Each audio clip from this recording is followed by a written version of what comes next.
thank you very much for joining us this afternoon for the Curriculum Guided Conversation.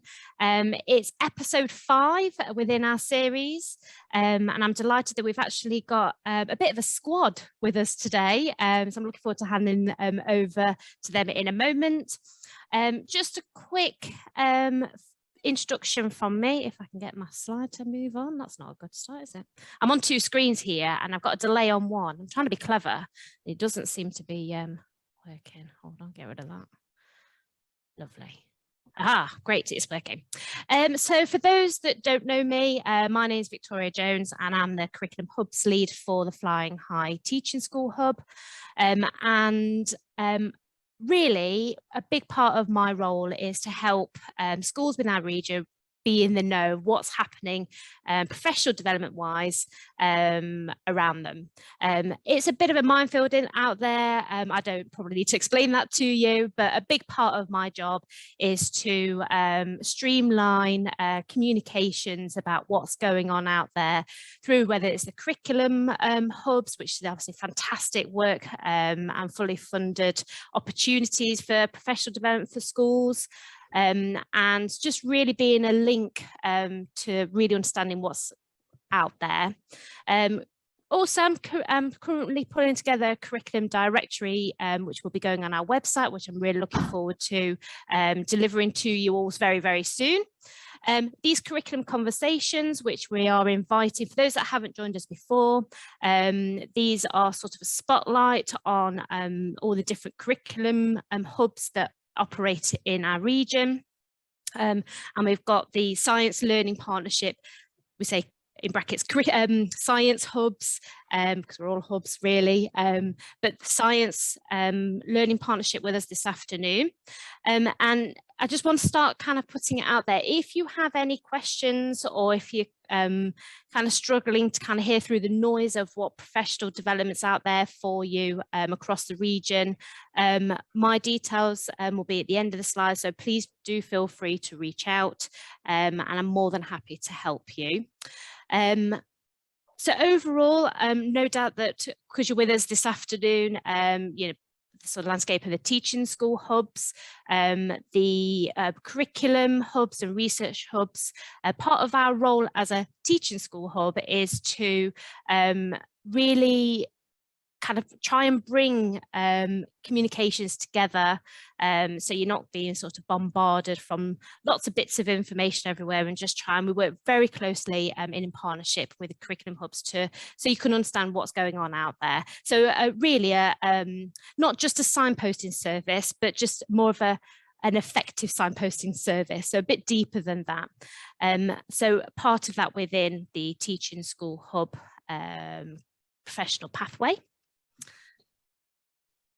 If this is the first time that you've been with us, so this is number 5 within the series, and it just gives you an hour, a real sort of good hour to understand what one of the curriculum hubs has on offer for you, how you can access what they have on offer, what research is going on currently that maybe you want to be part of, any fully funded or even bursaries that's available for you, to really understand what's going in your school and how curriculum hubs can support you in the professional development, and really giving the best to our children really at the end of the day.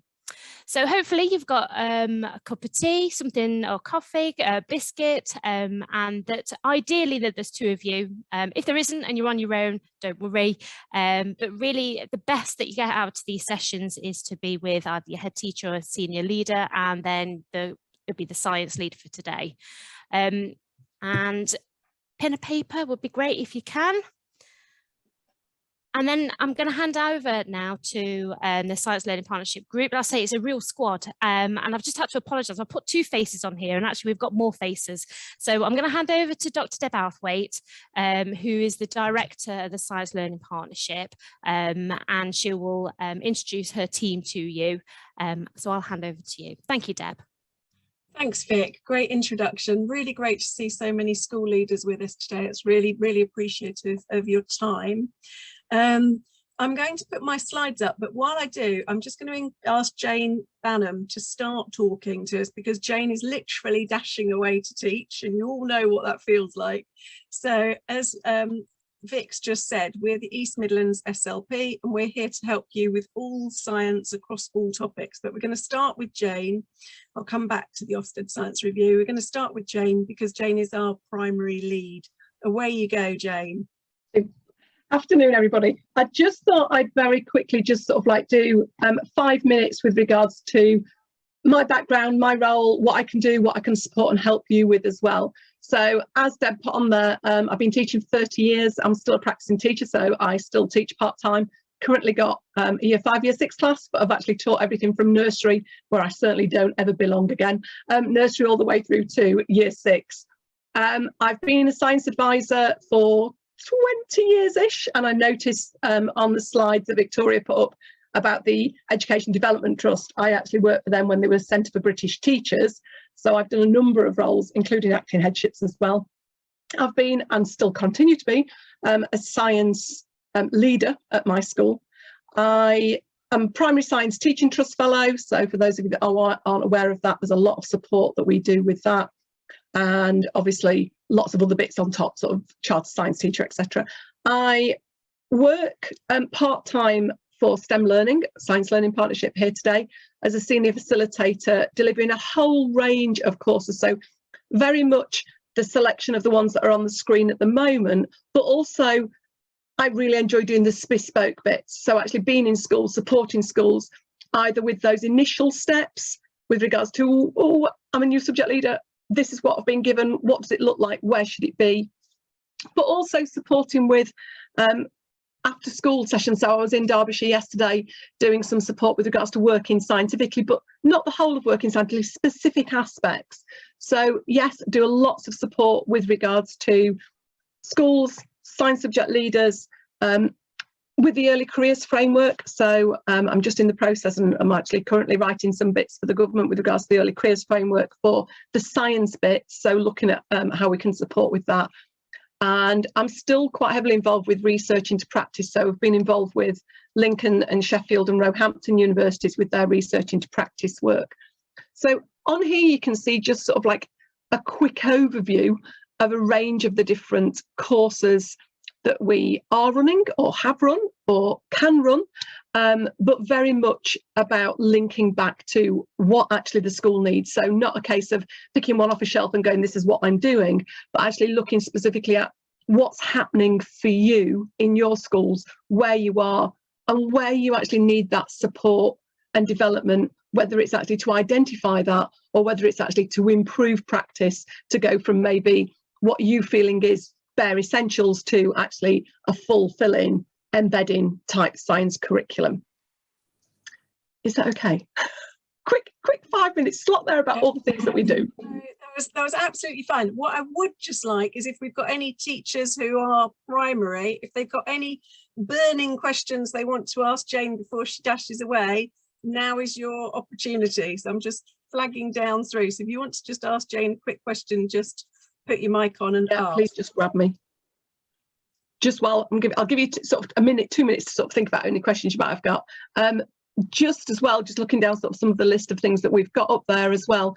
For any of you that are on here now, I am, and I know this is being recorded, so this won't work after just if you're watching the recording, but tomorrow on the 28th, I am actually running a free session looking at the Great Science Share and how that can support you and help you with regards to working scientifically and asking questions. So if you're looking for a quick fix, there is a session tomorrow 4 till 5:30 looking at the Great Science Share and how science can support working scientifically in school with that. And we can give you the details of how to access that after Jane has dashed away to teach. Okay, if nobody's turning their mic on and asking any questions. Yeah, I've got contact email. Yeah, I'll put it straight in the chat room. Yeah, and Anna's put her email address, which we've got at the end of the slides here, if you want to book onto that session. So if you want to book onto that session, if you just email Anna, she'll be coming up a bit later at stem@dtsa.org.uk if you want to be in that session this afternoon. Tomorrow afternoon. Tomorrow afternoon, yeah, 4 till 5:30. Yeah. It looks like I've bamboozled them with all my quick fly-through, speaking too quickly. It does. Okay, Jane, you're good That's to go. great. Thanks very much. Thanks very Good much. to meet you all. Take care. Bye. As well. And we all know how that feels.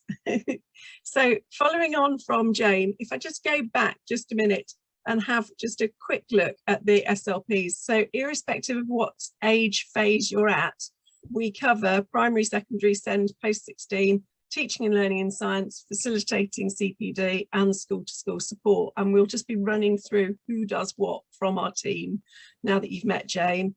You all know that this is something that Ofsted have and governors have on their radar. So I'll leave that in the slides with the link there if it's not a piece of research that you're familiar with from Ofsted. So we've done lots of work around deep dives, and we've done work around who should attend CPD and why they should attend CPD. And one of the things that we're dealing with at the moment, and we understand why it happens, busy schools, busy trusts, one person from that trust attends and then feeds things back. And one of the things I've been involved in is a piece of research around bias and the bias of the CPD that goes with that, because obviously people are taking their own knowledge base and feeding that back with that, which can be helpful, but sometimes can also be unhelpful to schools. So we've got a wide offer that enables people to really access as much stuff as they possibly can, online, remote, face-to-face. And as Jane was saying, one of the things she really enjoys doing is the bespoke nature of the work that we do. So with that, I'm going to skip over the bit on curriculum hubs, because I think Victoria's already done a good job of saying where the science curriculum hub fits as part of that. Jane mentioned the other work that she does.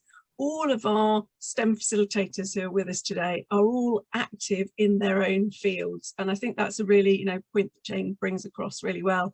And that is really why they add value. So at that point, Rob, I'm going to get you to introduce yourself. Hi, so my name's Rob. I'm, as Deb said, I'm not in the classroom. I am involved with numerous science, education focused, and more broadly with the Science Council as well. So have sort of fingers in many pies, as it were. So my background is I was a secondary science teacher.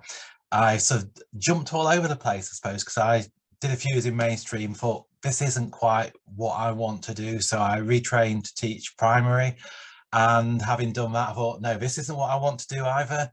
And I enjoyed the children. Yes, that sounds wrong, doesn't it? I enjoyed working with the learners in primary, but I just didn't like teaching all the different subjects. And gosh, that's 10 times worse now than it was 20 years ago.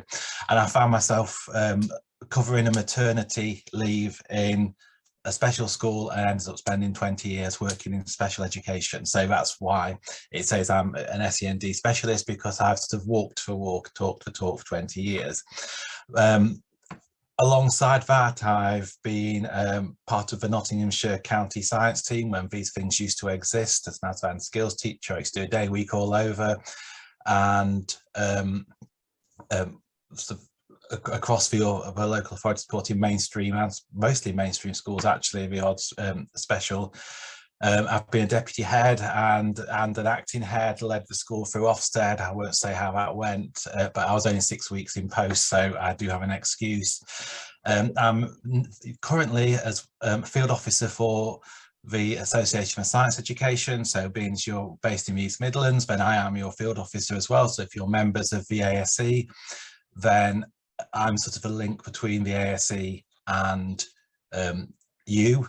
And if you're not members of the Association of Science Education, then we do membership for individuals, we do membership for whole school, and also we do, if more than one school joins from a MAT, we do a tiered discount as well. So a good way of keeping up to date with what's going off to a wider field. And I also work with the ASE on all sorts of practical science, diversity projects as well, just because I enjoy that sort of work with STEM learning. So I'm a lead facilitator for STEM learning, and provide workshops, CPD, consultancy. I tend to focus mostly on the sort of SEND side and literacy side, but I do sort of follow my interests, and in fact I've run quite a few SEND courses across sort of our SLP and other SLPs with focuses on special needs, because we know it's an area of sort of concern and interest, because there's just not the depth of subject knowledge or pedagogy there that there is in other aspects of science. What else do I do? I write for OUP, although I haven't done so much lately. I have to write a workbook for them. Just hot off the press, arriving from the print house, is I have a chapter in science teaching in secondary schools, which is aimed for trainees. I wrote the, as you might imagine, the SEND chapter. I write for education in chemistry. And what it doesn't say, I'm also a primary school governor, just over the border in Leicestershire, Castle Donington, which gives me a very interesting sort of insight as well, sort of into what's going off in schools at the moment. So that's me. I'm happy to answer any questions if anybody's got any, or in fact, if there's anything you think of. Afterwards, I've dropped my email address in the chat, so I'm quite happy to. And in fact, I love getting email from some teachers as opposed to people trying to sell me things. So feel free to get in touch if you've got any questions, SEND or otherwise. Do you want to say anything about this list of courses that are up here, Rob? Is there anything you particularly feel that you get asked for a lot that help staff in schools? I suppose there's quite a, my sort of person, and I have to say I tend to run sort of CPD that I enjoy as well, and my interests of, we've done all sorts of work, not just sort of as a teacher in a special school, but it's sort of around the literacy sort of side of things, and supporting learners who have got literacy barriers to overcome some of those, or ways we can sort of negate those in terms of teaching. I've done lots of work with on low retainers as well, because we know that sort of some of those problems become are embedded. So we know that for students who experience failure over and over again have lower expectations, and so it's sort of the earlier we can intervene, the better. So but if it's something that I around those sorts of areas, I'm also interested in things like this, sort of dabbled in cognitive science, and that's one of the things I'm working on for primary school where I'm a governor at.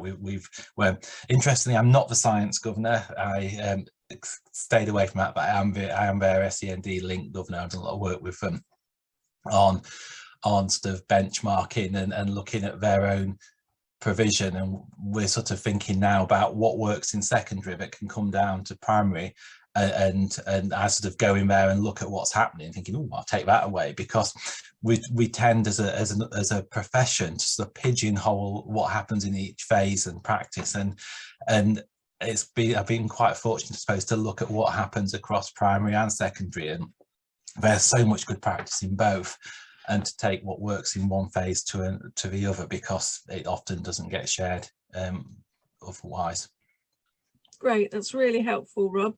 I'm going to do the same thing with you as I did for Jane. So if anybody has any questions for Rob, I'm happy to read them out if you put them in the chat, or if you want to ask them yourselves, then just turn your speakers on, microphones on, and ask them. That's absolutely fine.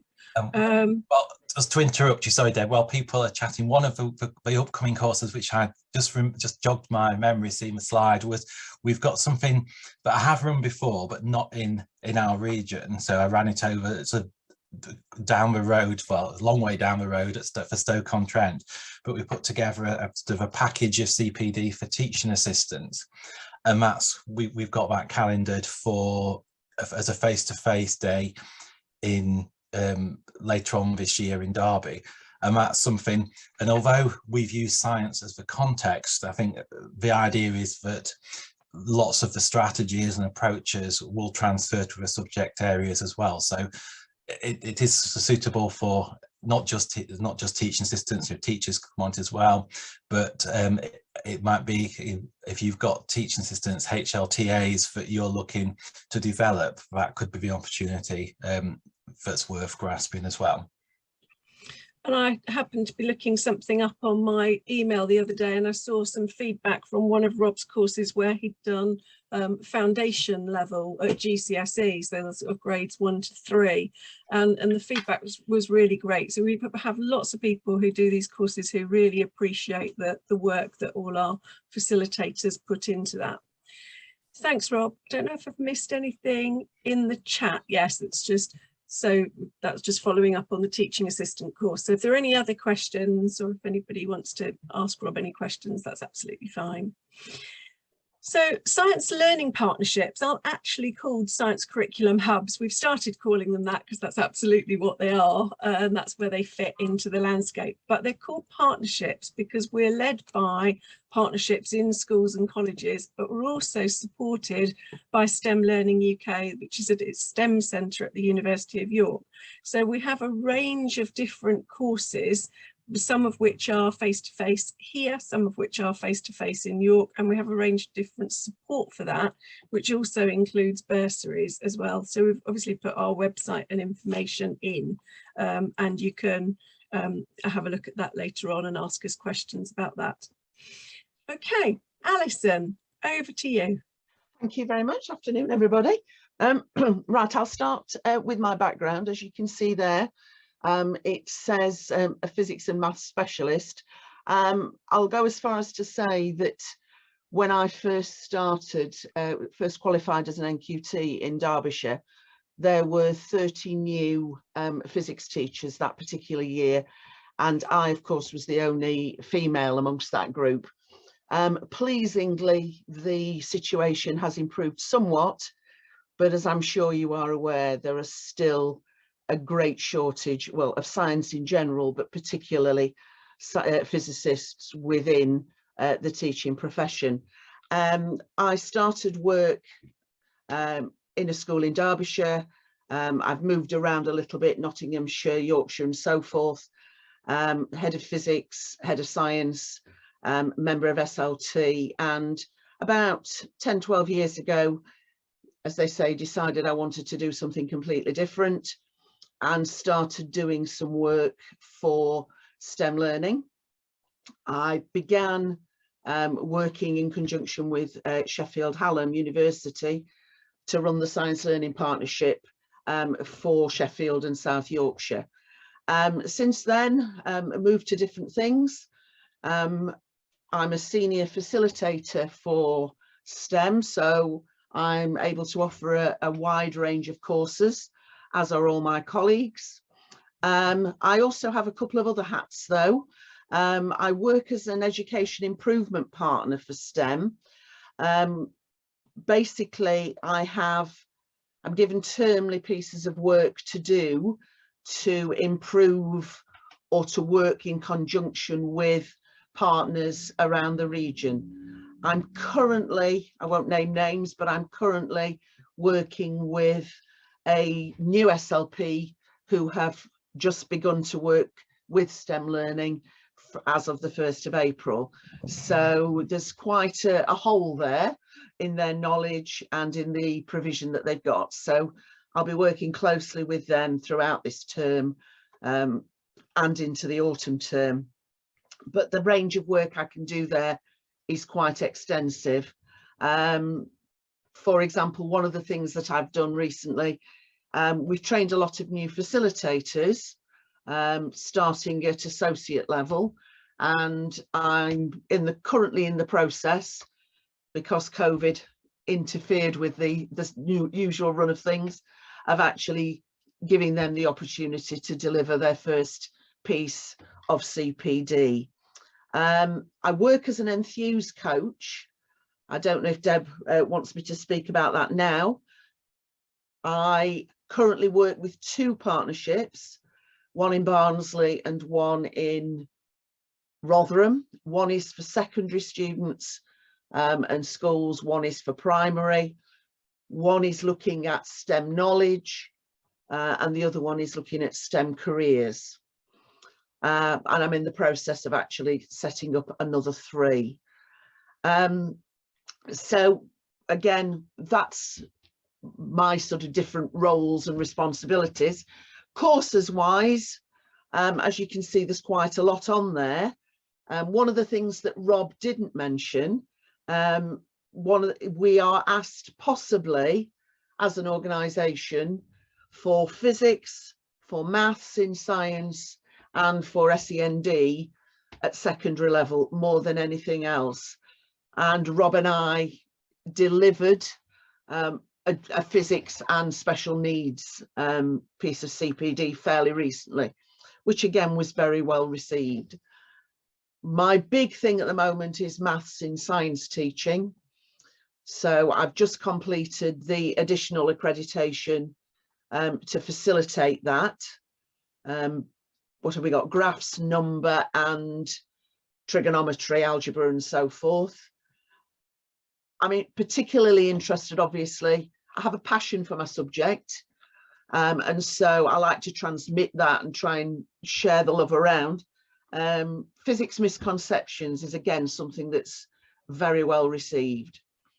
And I think one of the other things, I know Rob mentioned TAs, but we also would want to work as extensively as we can with technicians, because again, the physics there tends to be the area where they feel less confident. Bespoke is my thing. I love that very much. I have a very hands-on approach and a very practical based delivery method. So for me, I know everyone's different, but for me, it's very much about active learning, hands-on and so forth. Is that okay, Deb? I think that's me. Yeah, I think you've undersold the amount of work you do for girls in physics, Alice. Thank you. Yes, I knew I would forget something. Yeah. Yes. Do you want to just say something about that? Because it is a subject that's very close to your heart. It is indeed. And certainly, I don't think, if you think about strategies which are going to engage a greater number of girls in physics and in science, there is inevitably a knock-on effect with the whole school population. I have worked closely with the Institute of Physics via the Stimulating Physics Network and so forth. And with a few tweaks, it is actually, you can make some quite powerful differences. So for example, when we look at the physics in textbooks and we look at the images, let's take forces, what do we see? We see rockets, we see Formula One cars, we see drag races and so forth. And actually speaking to year 7, year 8 students, they perceive those as very boy orientated and boy friendly. And the switching off process starts then, if not before. So it's looking at quick ways in which we can engage more girls and more students in general with sciences and STEM subjects, and in particular, of course, from my point of view, the physics. Looking at the latest research, you know, the latest data from the business community and so forth, and recognizing actually just how dire the situation is, and giving STEM ambassadors the opportunity to speak to our students. You know, the female engineer, you know, is not the typical view. The scientist actually is not the typical view that most students would have. So yes, thank you, Deb. An interesting piece of work that I'm looking at. And whatever classes you're teaching at whatever level with whatever subjects, you know, the same stat when those students leave school is true. People with science backgrounds, science degrees, science qualifications roughly earn about 1/3 more than general population. So one of the key things that are involved in our gender pay gap in society, just generally with women, isn't just the sorts of professions that women go into, it's the fact that they don't have those science qualifications and they're put off early doors. Okay, so it's really important that we do, you know, even particularly when we're teaching early years and primary, actually, that we give those positive role models. We have those STEM ambassadors in to meet our students so that they can see very early on in their educational careers that they are things that are open and accessible to them. Alison and I, just in conversation there, have mentioned two things that you might not have heard of. So Alison talked about being an enthused coach. It might just be useful if we just say something about what enthused projects are. Anna, do you want to just say something about what an enthused project is, and then we can talk a bit more about that? Sorry, can I interrupt at that point? Because I went to a coach meeting yesterday and there are one or two tweaks. So if Anna says the whole thing, if there's anything that I know is going to change from September, I'll let you know. And they're all for the better, so that's a good thing. Alison has more up-to-date information than me because I wasn't able to go to that meeting. So if Alison could do that, that would be brilliant. Yes. I was just going to say, I don't mind who does it. So if you want to stick with that and just explain to everybody what an enthused project is, that would be handy, Alison. Of course. Right, enthused partnerships are, as the name suggests, partnerships between students and their parents, schools and industry partners. And sometimes those industry partners want to be very involved, and sometimes they are happy to donate funding for a partnership to be formed. Partnerships are normally between 6 and 10 schools who all have a similar need or desire or wish to work together, both for the 2 years of the partnership, but also to work strategically afterwards. The funding is used for things such as CPD. That can be locally through the SLP, it can be at York. One of the changes for the new cohort of enthused partnerships will be that actually the stipulation used to be some at the SLP, some at York. It can now be combined so that it suits the needs of the partnership. The impact of that partnership is measured via student surveys. As I mentioned before, they can either go down a STEM knowledge route or a STEM careers route. So, for example, the STEM careers impact, the very short questionnaire at the beginning asks students what they know about STEM careers. Are they considering a career in STEM? What qualifications, what responsibilities, what options are open to them?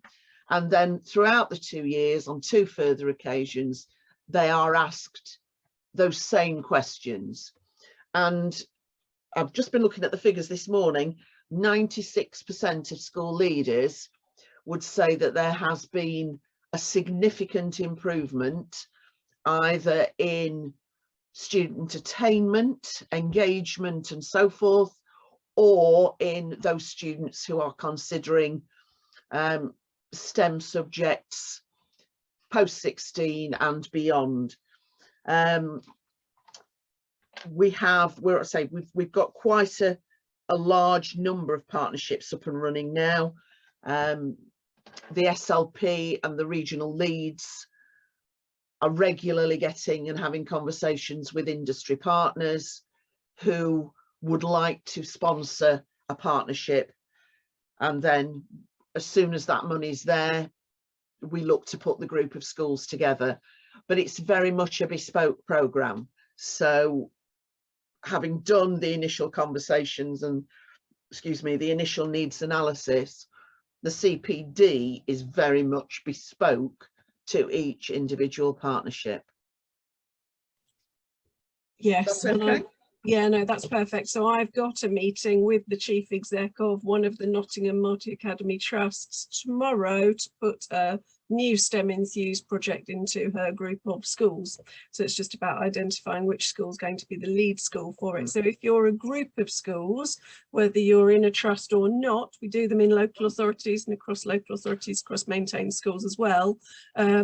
If you're a group of schools that have got a particular idea of things that can be improved through some input and some things that you'd like to work on, it's always worth filling in our expression of interest forms on that. And then we know where the funding can kind of go next, and we plan that quite a long way in advance.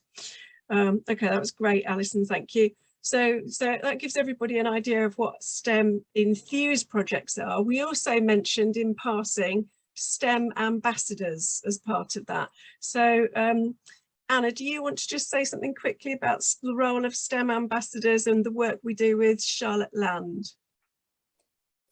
Certainly. So we find that sometimes some subjects that can be taught inside a lesson can feel a bit stuffy and non-real world like. And we have access to Charlotte Land and her ambassadors that work across the Derby and Nottingham area in order to bring somebody from industry into your classroom to either help run experiments or to talk about the job that they do, or to run a specific project that they've got going. So sometimes they have a space project that might be going for primary, or a literacy program that might be helping, and they have people that have boundless enthusiasm for science to help enthuse students to want to get engaged in the topics that are running. I've seen projects run where they've used Lego, where they've done building things outside, and they've bought a whole load of like large Jenga puzzle bits and pieces across. And it's all about looking at how science can kind of be worked across the curriculum and not just in a science manner.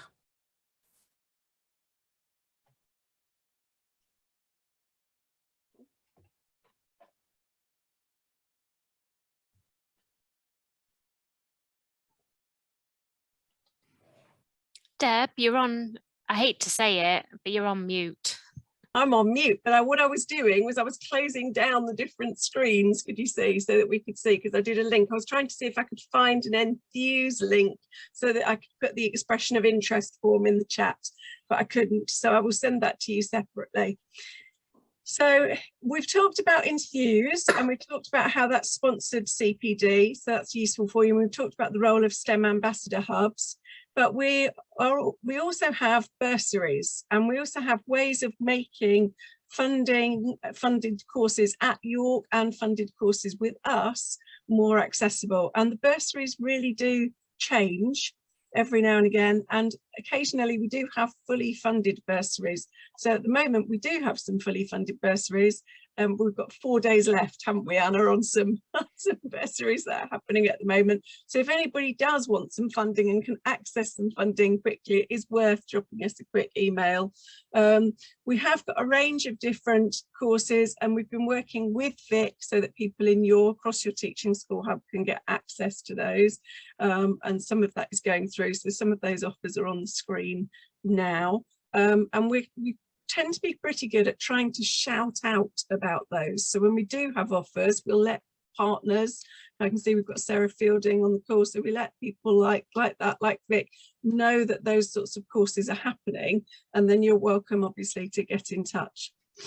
Okay, so our Science Learning Partnership obviously covers the whole of the East Midlands, and for those of you in some parts of Nottinghamshire, sometimes Jane Elmer, who is our Leicester and Leicestershire lead, will also come across. Jane couldn't be with us today because she is teaching, but she's a senior STEM facilitator. So Anna, you're just going to take us through some of the things that Jane Elmer does with us. Absolutely. If you can move to the next slide for me, that would be fabulous. So one of the bursaries that was on the previous slides was for climate change, and that is actually what Jane is currently teaching today. So she is a biology and chemistry specialist, and said mainly works out of Leicester, but does like to travel around. So she very frequently comes up to Nottingham and Derby for us in order to be able to deliver courses. She has a passion for subject knowledge enhancement at both the Key Stage 3, Key Stage 4, Triple Science and A-level, and even the new T levels that are going in as well, so the post-16 T levels. And you can see all of the different courses that she likes to run with regards to biology and chemistry. There are some new developments that she's been doing some research with regards to Soar Valley College in Leicester around tackling the challenges of disadvantaged and white British underachievement, specifically boys within science. And she's been doing some research with regards to that and has been working with Bhavya Dav at Soar Valley College in order to be able to deliver that to other schools in the surrounding areas. So if anybody is interested in being a part of that, then again, please get in contact with me and I can put you in contact with the right person for it. Jane also very much believes in the Gatsby benchmarks and careers within science and using that to enthuse people to want to be able to take A-level biology, chemistry, physics, etc. And so she does quite a lot of work around the careers side of STEM as well, from both a primary and secondary point of view. We might have people on the call who are not aware of what the Gatsby benchmarks are. Anna, do you want to enlighten people? That one is outside of my pay scale. Oh, right. Well, me or Alison? Alison, do you want to do that? Gatsby benchmark? No, actually, Rob's your man. Has he gone? Yeah. No, he's still here. Rob, Yeah, you let do Rob. I can talk about them as well, but everybody will have enough of me. And Alison's put a link to the Enthuse partnerships in the chat now, everybody. Thanks, Alison. Gatsby is a large body, I suppose, for want of a better word, that funds various initiatives around sort of STEM's one big area, and it's sort of, Lord Sainsbury's cash that they splash about. So there were two big reports. There was one on practical science and one on sort of careers, both authored by Professor Sir John Holman, who I have met. He's a really, in fact, he's got an interest in SEND careers as well. So really, really sort of knowledgeable. He was been a science teacher. He's been a well, he's a chemistry teacher, head of department, he's been a head teacher, and then he came back and is I've forgotten his exact title, but he's been based at the University of York in their science education team. And there's the report that most people reference for Gatsby careers. He came out with a set of careers benchmarks which were written for secondary schools, but I think there's bits there that do work really well across primary as well.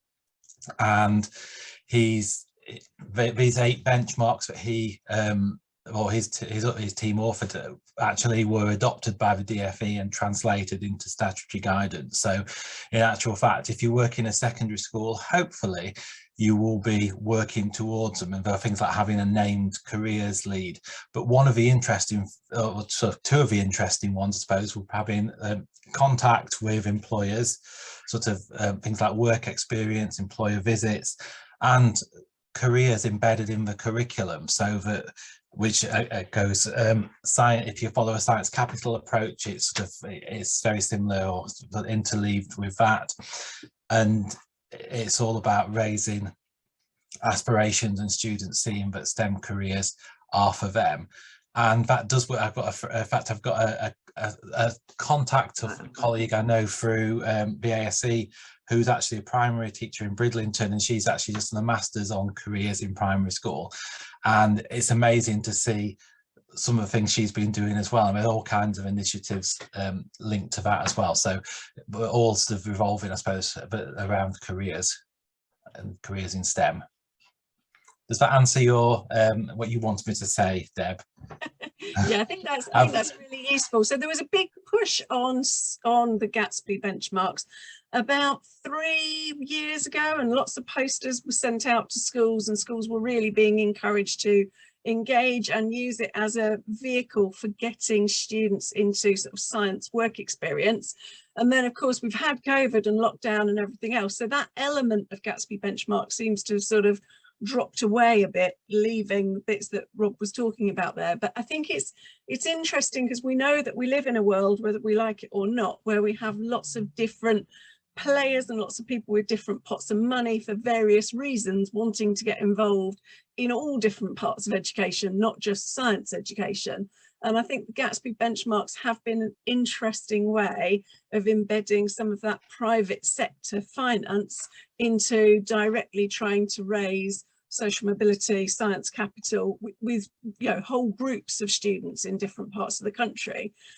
We have a very interesting region because we have some areas with really high science capital and tech related jobs, and some areas with really low science capital and tech related jobs. So we're very divergent in that sense. So these sorts of projects and these sorts of funding pots are really useful for us as an area and as a region, because it means we can tackle the gaps that we have and really kind of push the different groups towards that to help people's kind of longer term achievement really. Okay, so moving on.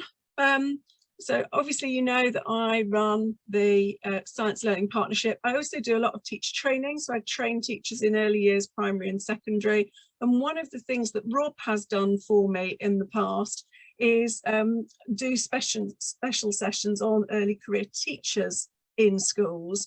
And they are really worth thinking about. If you've got a group of early career teachers across some schools that you're working with, it definitely is worth putting them down for that session with Rob, because it's really sort of beneficial. So a lot of the work that we used to do around the RQT agenda, before that was the NQT agenda, that's gone into the early career teacher framework now, and is being developed in that way. So again, we are able to offer very much sort of bespoke needs across whatever it is really that you're dealing with inside your school or trust.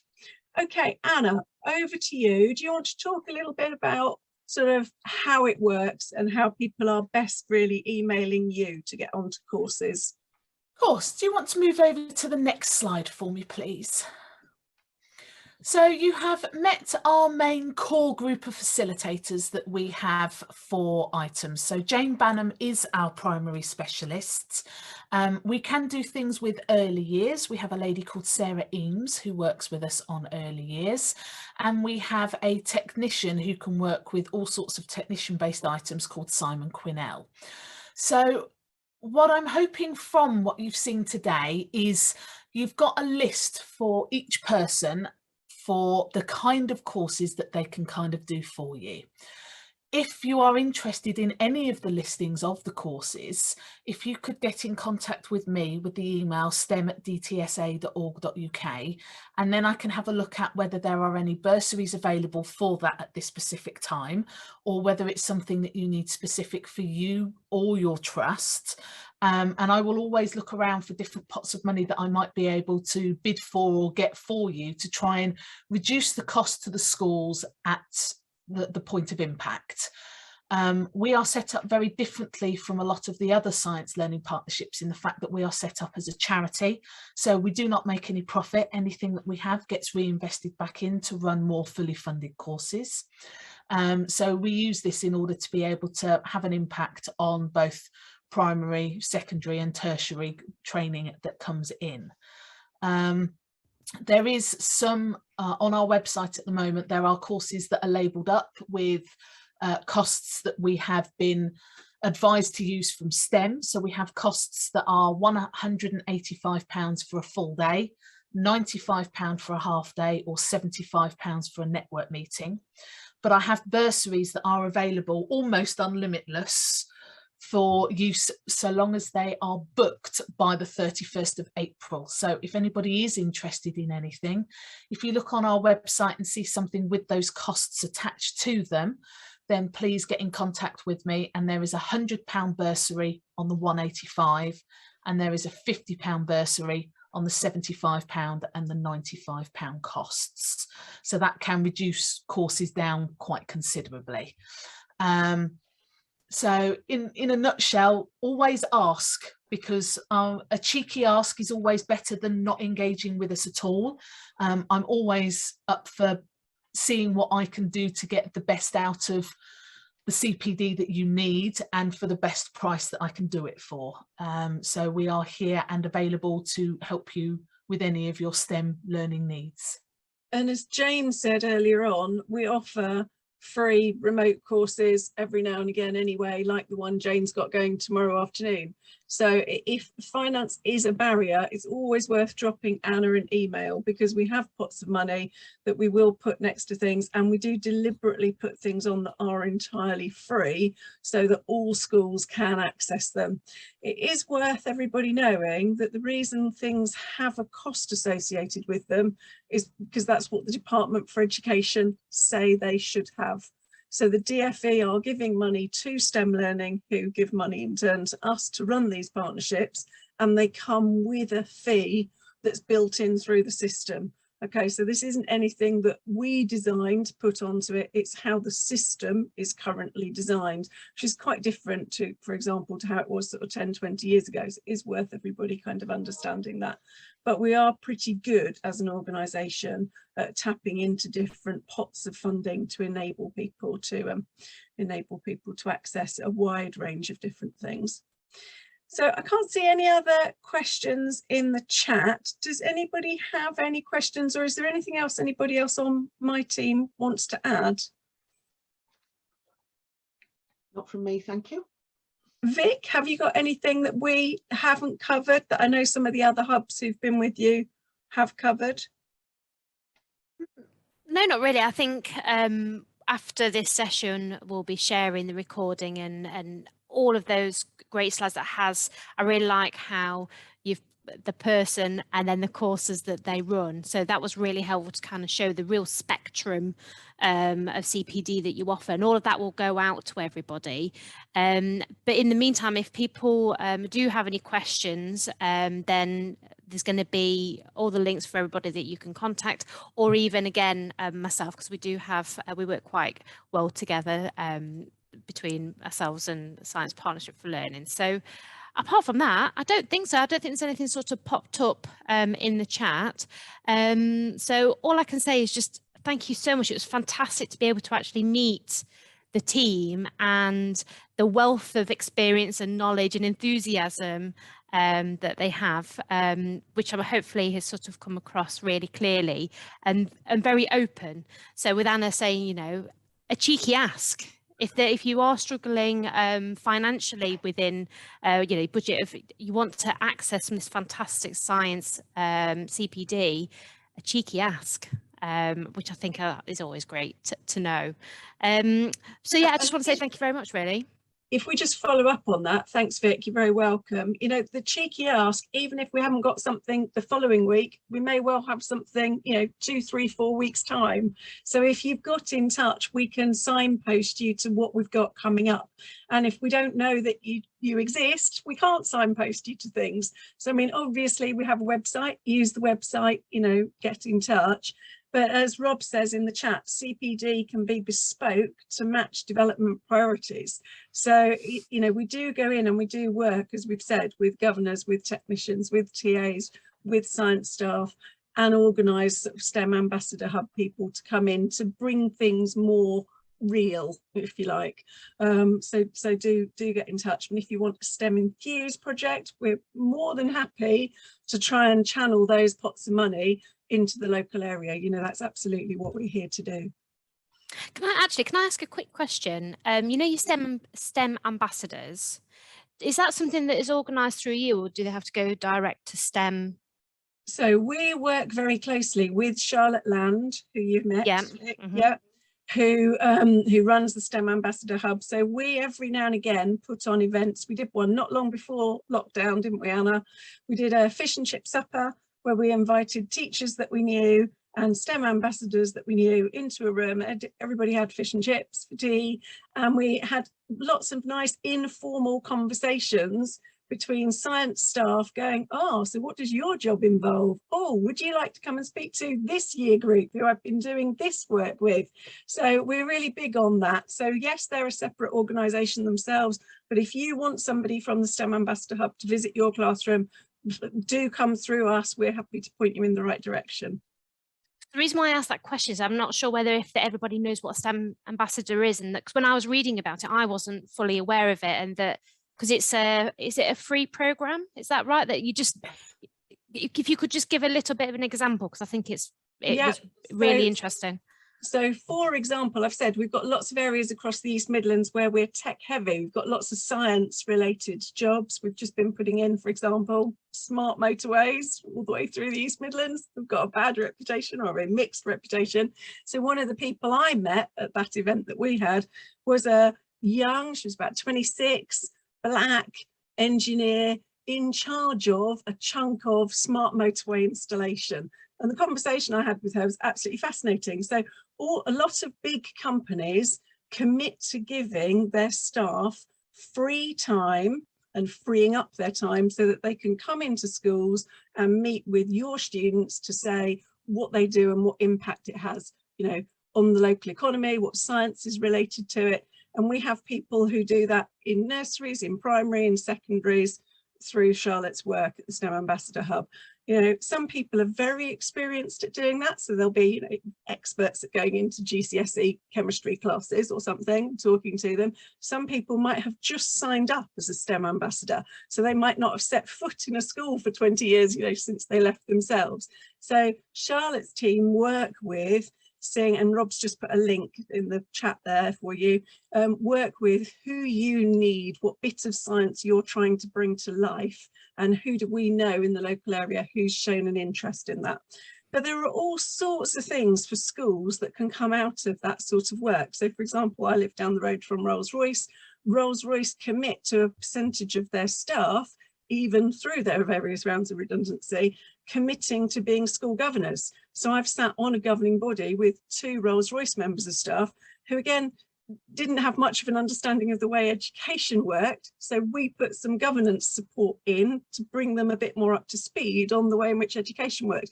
So there's all sorts of benefits by just getting in touch and having those conversations. Brilliant. Thanks ever so much, Deb. So I just want to sort of highlight that obviously with your vast array of CPD that there are other services that you offer too, and the STEM Ambassadors is a fantastic example of that. Brilliant. So we're just going to round this up then. I've just got a few more messages for people that are in the room. So again, just thank you ever so much for delivering there, Deb, and your team. So I'm just going to bring this super duper quickly, hopefully. I just wanted to remind you of, we are starting to build, oh, I wanted to share that. Can you see STEM learning on my screen now? Got it. I don't know why I pressed that button. Just to remind you that we are building a library now of these curriculum conversations. So there are a focus, a spotlight on the ones previous, and I'll be sending a link out to everybody that you can have share it within staff meetings, or just a reminder of what the different curriculum hubs have been doing up till now. Also, then I just want to bring to you that the next dates that we've got in the diary. On Thursday, the 19th of May is the next Teaching School Hub policy and local briefing. Now, the focus for that is around appropriate body and your early career teacher actions. So it's really for heads and induction tutors, the next one. And then the next Teaching School curriculum conversation is the National Centre of Excellence for Languages and Pedagogy. Now, you probably noticed within the education white paper recently about MFL. There's a real focus on improving MFL in primary schools. So they're going to be talking about that, but also the work that they do, because they, up until now, their focus has been Key Stage 3 and Key Stage 4. So we will be talking to our colleagues through from primary and secondary. So that's on the 26th of May. And we also have the links that I can send out for the next one. Other than that, if you've got any questions, then please do pop it in the chat or send an email to me. More than happy to answer afterwards too. This session will be followed by the recording and any sort of associated resources to that. Otherwise, just say thank you very much for attending, and I'll see you next time.